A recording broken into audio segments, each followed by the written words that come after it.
How do camels show fear and anxiety? That's exactly what we're going to answer in this camel Q&A.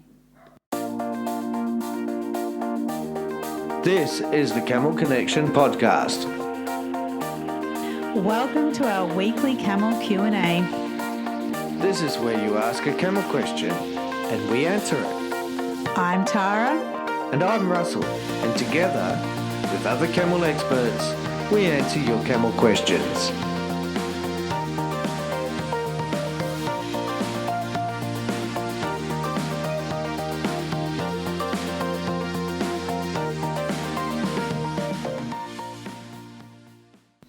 Are you curious to know how camels deal, how camels show, not deal, well, we can talk about both, fear and anxiety. Are you curious about that? Oh, have we started? Yeah, we're Have we? All right. Okay, g'day everyone. Yes, we're back, and we're talking fear and anxiety in camels, which is basically what our whole entire camel training method is based off. Working with their fear and anxieties and how we can help them reduce them, basically. Well, that's it. Because camels naturally have this ability to be fearful because they're a prey animal. No, what? No, they're preyed upon. They're preyed upon. So they're a... What? What's the name for that? They're prey. Oh, they're prey, yes. They're not predators. Yes. Yeah. So they evolutionary, is that a word? Speaking, that they naturally have this fear and anxiety that things are going to come up and try to attack them, or jump on their back, or bite their legs, or They always fear the lions and tigers. yes, and bears. And bears. Well, I don't know about bears, but yeah, certainly. Yeah. So it's like All a dog. Like a dog has this predators. innate hunting, oh, my words just aren't coming out today. You know, this hunting, this need to hunt, and camels are the same with their fears and anxieties because they fear being preyed upon. So, and this happens obviously in camel handling and training. And of course they're going to be fearful at one stage or another. 110% we guarantee it. Doesn't matter how experienced your camel is. Like a lot of people say, my camel trusts me. I'm like, okay, well, have you ever been in an untrusting situation with your camels where it's unfamiliar to them? Because they will show fear and anxiety somewhere in while they share their life with you. The ultimate goal, I mean, this is it. The ultimate goal is that when they're placed under situations of pressure, all right, now it might be for that camel walking down a road with cars, buses and motorbikes and that sort of thing, or you're doing camel rides in a fairground. Okay, and put places under pressure. And the ultimate goal here is that the camel chooses to look at you for trust and guidance. Exactly. That's what our entire camel training, the Camel Connection trust-based camel training narrows down into, is to reduce the camel's fear as much as possible, but get them to trust you enough that if they do experience it, they can look to you for guidance. Which brings another big point, is that then you are the one that's responsible. Yes. Well, actually, that's the next place I want to go, actually, because how does a camel show fear and anxiety? Let's name some few things that a camel let's does. go into it. Okay. Well, first of all, you can look at the... look, I can't wait for AI to really kick in here, and, we're all wearing some sort of headset and whatever it's going to be. It's not going to be Back to the Future types. Well, look, it's only around the corner. Headsets, they'll be like little earplugs. Anyway, how does a camel show... But yeah, they'll be able to actually tell us everything. Okay, but in that's real not time. here. All they've got is us right now. Well, yeah, it still is here because it's animal behaviour that we're looking at, and that's more the point. Is that that's where we're at. So. How does a camel show its fear? So some of the things, I mean, think about how we do. Our eyes open up wider. Our muscles might stiffen up a bit, okay? And if we had a long neck, yes, it could be up higher and a bit more stiff sort of thing. Kick in. Well, Regurgitating. yeah, that's right. Yeah, the primary rudiments, they go ahead and contract, and so they might be chewing their cud a bit more. They're the obvious ones. Yeah.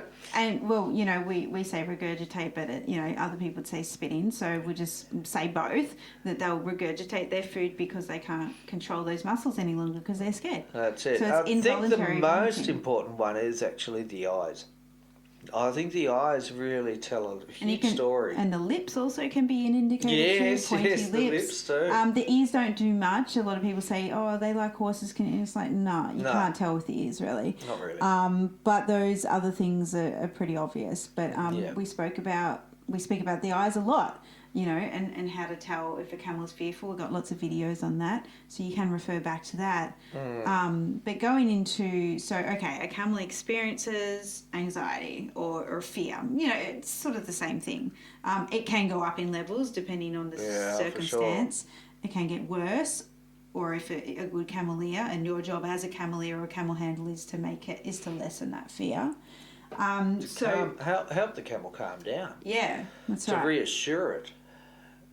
That's the word. There is reassurance. So that's the way camels show fear and anxiety. Now, we got an email a little while back about somebody wanting to formulate a medication for camel anxiety, and it just didn't sit right with us because we're like, well, they're supposed to, they're this prey animal. Being preyed upon, you know what I mean? Yeah. And they're supposed to have that natural fear. And our job, and we said, no, we won't help you because we believe that it's our job is to, as the camel handlers, is to take away that fear, not just inject something and, you know, it's a shortcut and it's Well, not it's a chemical restraint. Yeah, exactly, against the camel's will. But if you're working with the camel through a system like ours, the Camel Connection Trust-Based Camel Training, that camel is always choosing, you know, relatively speaking. You're working together in that sense. So camels will always have it, you know, and they will always have moments where they don't trust you. So when people say to us, yeah, I don't think, you know, and we mentioned our training, the trust-based camel training, like, oh, my camel trusts me. And I'm like, you haven't been in enough situations where that camel has responded differently, because we know that our experienced camels trust us 110%. But we've been in experiences where they've got to a point where they're like, ugh, and then we've had to step in and try and calm them down. For sure. I mean, even, you know, muscle twitching and shaking. Yeah. And I remember once... that's one we didn't say before, muscle twitching and shaking, that's right. And that's and diarrhea. There. We didn't say that either. Oh, that's right, where they scour. Yeah, definitely, all those muscles just relax and out it comes. I remember a situation there with one of the senior camels that we've got, and he was shaking before walking down a major city street, and it took me 10 minutes to calm him down. Now, there's techniques involved with that, which part of our training. Part of our training, that's right.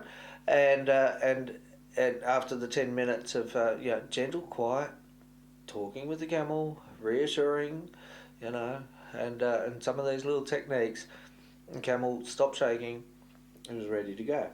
Okay, so he had overcome. He'd gone into that area of fear, and with the wide eyes and, you know, the shaking and scouring and things like that. And he'd come back and crossed over the line back into the calmness that you know the camels are pretty famous for. Now let's just put this into perspective. If you didn't do that, what would you imagine would have happened? Okay, so his anxiety, his nervousness could have escalated even further to where he could have gone and started bucking. In the middle of a city. Yeah, down that's a right. busy road where there's lots of pedestrians and cars and That's right. So spending that 10 minutes with him, you know, set the scene for the rest of the day. Yes. Because so he knew he could trust you from that moment forward, no matter what happened. That's right. Brought him back into the calmness, that passed that line back into calmness, and therefore the rest of the day he was just looking at me for the comfort and the trust that everything was They going to be kind of okay. they kind of zone out, don't they? I notice with our camels is that when there's a high pressure situation and you're trying to contain the anxiety, so to speak, they almost have blinkers on. Like they just look to you, and it's like they almost zone out. If they see everything, but they zone it out and are fully 100% on you. That's They been are. my experience, which Yeah. is incredible.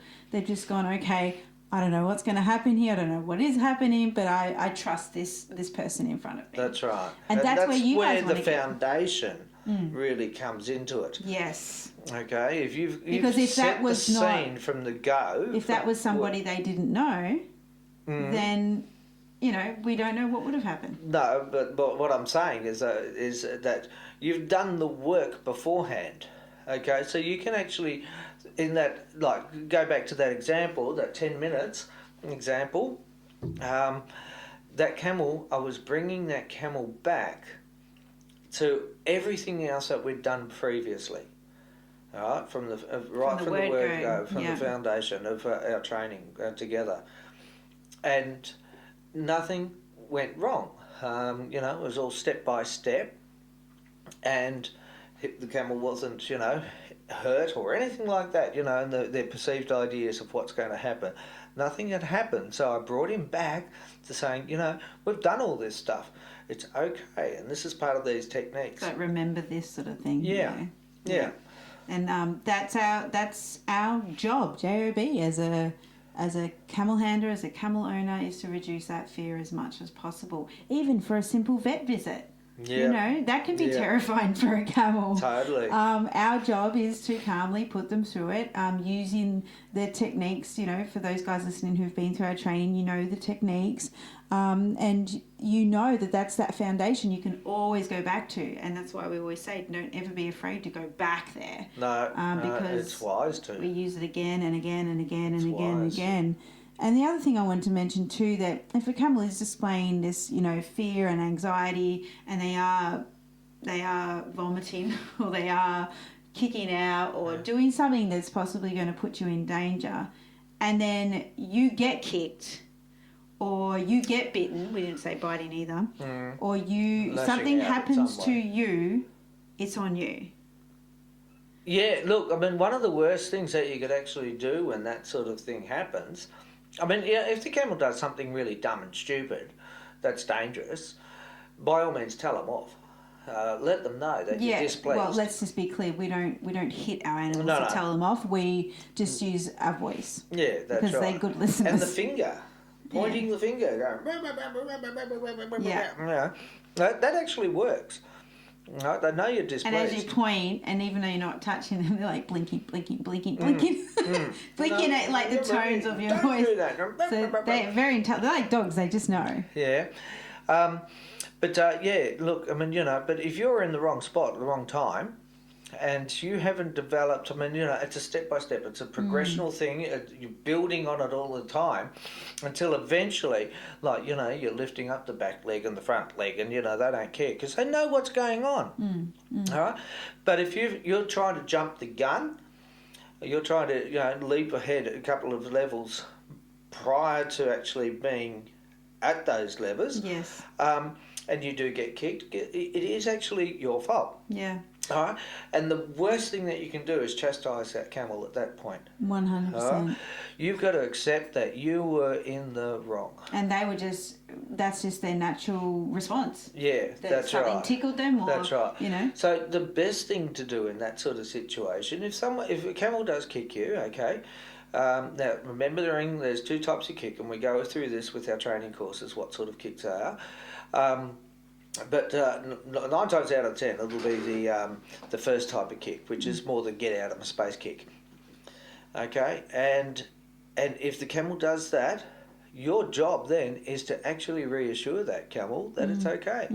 It's a really strange because thing. they do feel bad. They feel bad about it. They don't want it. They don't want you doing what it is that you're doing because you're not at that level yet with that relationship that you have with that camel. Or they didn't see it coming and they've kicked out as a natural response. Yeah. And they feel bad. Yeah. So therefore, then we go back to our techniques of calming the camel down and reassuring it, and that pays dividends I honestly think down the road. I honestly think that's where a lot of people try to skip ahead, take a shortcut. Yeah. And you know what the funny thing is the shortest shortcut is going the long way. Because like if you have your foundations right, it's like the building on a house. If you've got shitty foundations and it's built on a swamp, you can build the prettiest thing on top. Yeah, but one day gonna it's all going to come crumbling down, Yeah. or bit by bit, and things will start falling apart. Your relationship will And start questioning it. You have to restructure and rebuild and re-strengthen and all that sort of stuff. You've got to go back to basically. You'd have to go back to the basics again. Yeah. So you might as well start there right from the word go. Yeah. And go through the levels, go through the ages. And by doing that, then your relationship is strong and your foundation's strong, and so you're able to do amazing things with these camels. Yeah. Once Sky's the you've limit. done that, it really is. They're an amazing animal that never cease to amaze me. They're good buddies, that's for sure. Good friends. Absolutely. Well, we hope you guys have found this super helpful. Again, if you guys have a question, a camel question, you can head over to camelconnection.com and ask your camel question now, because we love answering your questions. It's really some really great questions coming through, and we'll try and answer it on one of these episodes. Fantastic. Without further ado, have a great day, evening, wherever you are in the world, and happy camel connecting. Yeah, and if you're actually listening to this podcast in a car, I'll just let you know now that we're looking out of the window and we can see our camels and they're starting to molt. So all the fur's just, sort of flapping around flapping around in the breeze. And it's the a beautiful... wind's actually helping take it off of it. It's a beautiful scene, and, having camels in your life is just... the biggest magnificent, pleasure. Absolutely magnificent. And if you're only just starting in the journey, look, you're in for such treats. You really are, and just good luck to you. Really. Keep up with the content. Keep tuning in. Absolutely, we're here to help. See you guys. See ya. Bye. Bye. If you found this camel Q&A helpful, please let us know. Leave a review wherever you're listening from. Do you have a camel question for us? Head over to camelconnection.com to ask your camel question now.